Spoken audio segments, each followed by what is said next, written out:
This tutorial shows you how to remove your Facebook account through the Account Center on your Android device. First, open the Facebook app on your Android device. After that, tap on the three horizontal lines at the top left corner to open the menu. From there, scroll down and tap on Settings and Privacy. At this point, tap on Settings to open your Facebook settings. In the next step, scroll down and tap on Account Center.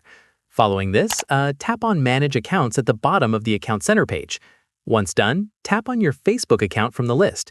From here, tap the Manage button right next to your account name. At this stage, tap on Deactivation or Deletion to see both options.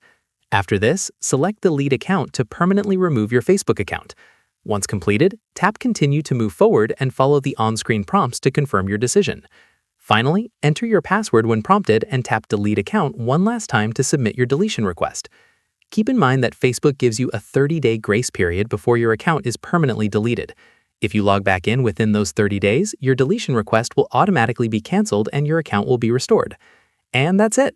If this guide helped you permanently delete your Facebook account, give it a like, subscribe for more Facebook tutorials, and tap the bell icon for updates. See you in the next one.